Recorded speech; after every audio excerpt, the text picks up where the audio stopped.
என்ன கவலை என்றால் எங்களுடைய அமைச்சர் சந்திரசேகர் அன்றைக்கு செருப்பு இல்லாமல் ஓடினார். அவருடைய செருப்பு என்னுடைய காரில் இப்பவும் இருக்கிறது, சப்பாது வந்து எடுத்துக்கொள்ளலாம்.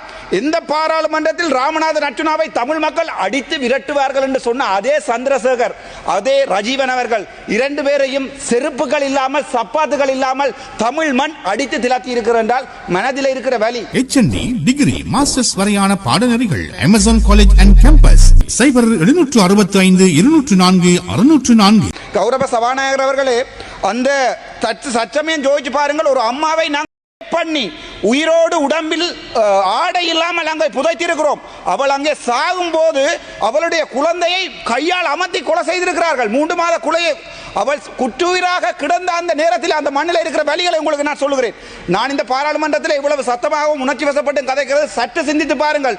ஒருவை உங்களுக்கு கிருஷ்ணாந்தி படுகொலை தெரியும். ஒருத்தியை 4 மணியிலிருந்து இரவு 11 மணி வரை பண்ணி அவளுடைய குழந்தையை கையால் அமைத்து கொலை செய்து அதன் பிறகு அவள் குற்றுயிராக கிடக்கும் போது 3 அடி பள்ளத்திலே போட்டு அவளுடைய உயிர் அப்போது இருக்கிறது. குழந்தையை கொண்டு நெஞ்சில் போடும் போது அந்த எலும்பு கூடு அந்த குழந்தையை கட்டி அணைத்தவாறு தான் அந்த இடத்துல இருக்கிறது. அந்த வலியை தான் நாங்கள் வெளியே சொல்ல ஆசைப்படுகிறோம். ஆனால் திட்டமிட்ட ரீதியிலே எங்களுடைய அரசாங்கம் அன்றைக்கு எங்களுடைய விமல் ரத்நாயக்க சொல்லுகிறார், அவருடைய எதிர்கட்சியில் இருக்கின்ற எங்களுடைய தமிழரசு கட்சி ஸ்ரீதரன் மட்டும்தான் கதைக்கலாம், வேற யாரும் கதைக்க முடியாது என்று சொல்லுகிறார். அப்போது நான் சொல்லுகிறேன், பாராளுமன்றத்திலே என்னுடைய குரலை நிறுத்தியிருக்கிறீர்கள், 2 நிமிடம் ஓக்கட்டகரிடம் நான் கதைக்கலாம் என்று கேட்டபோது அவர் கதைக்க முடியாது சொல்லி இருக்கிறார். ஆனால் நான் கதைத்திருக்கிறேன். அதன் பிறகு செம்மணிக்கு கூட்டி சென்ற போது செம்மணியிலே அங்கிருந்து அவரை வெளியேற்றுவதற்காக வாகனம் தயார் செய்யப்பட்டிருக்கிறது. நான் போய் கதைத்து, ஐயா 15000 மக்கள் அங்கே அழுகிறார்கள் வந்து பாருங்கள் என்று சொன்ன போதுதான் அங்கே அவர்களை கூட்டி வந்து காட்டக்கூடிய நிலைமை எங்களுக்கு இருந்தது.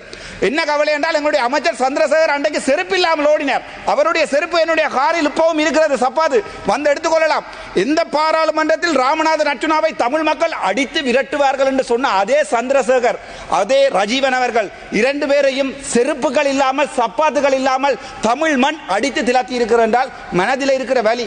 எங்களுடைய வலிகளை புரிந்து கொள்ளுங்கள். அரசியல் செய்வது மிகவும் இலக்கு ஐயா. ஏனென்றால் எங்களுடைய வலிகளை புரிந்து கொள்ளுங்கள் என்றுதான் மக்கள் கேட்கிறார்களே ஒழிய எங்களை நாங்கள் ஒரு அரசியல் கட்சியாகவோ நாடு 2ஆக பிளக்க வேண்டும் என்றோ இந்த தேவை தமிழ் மக்களுக்கு இல்லை. මසිංහල කියන අපේ දෙමළ ජනතාවට කවදාවත් එහෙම එක්ස්පෙක්ටේෂන් එකක් නැහැ මේ රට දෙකට බෙදන්න ඕන කියලා.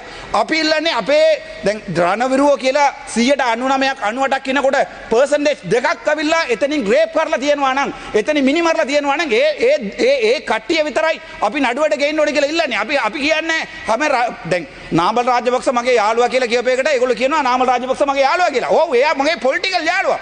මට මෙතනින් කතා කරන්නත් යන්න බෑ. හැබැයි දවසට කාලයකට අපේ දෙමළ මිනිස්සුවකට මරපේකට එයාගේ තාත්තා වගකීම කියන්න ඕනේ. එයා යුද්ධකරුවා කොටිය දිනුවා, ඒක කිසි අවුලක් නැහැ. ඒක එයාගේ පොලිටිකක්. එයා වෙන්න ඕනේ. එයා කතා කරන්න ඕනේ එයාගේ සිංහල මිනිස්සුන්ගේ පැත්තට. මම කතා කරන්නේ මගේ දෙමළ මිනිස්සුන්ගේ පැත්තට. මට කවදාවත් කතා කරන්න බෑ. දෙමළ මිනිස්සු මට හා කියන්න ඕනේ, ආදරය කරන්න ඕනේ කියලා කතා කරන්න බෑ.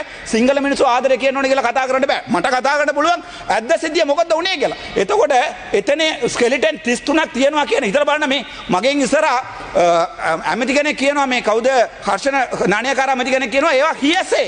එයා කියන්නේ ඒවා මිනිස්සු කතා කරපු දේවල්. හිතලා බලන්නකෝ කොහේවරි දැනට මිනිසුන්ගේ බොඩි එකක් 33ක් එක දැනට වල කරන්න පුළුවන් කියන්නේ ඒවා හියසේ එකක් නෙවෙයි.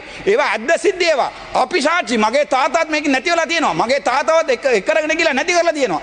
එතකොට ඒක අපිට අනිවාර්යෙන් කියන්න කැමැති.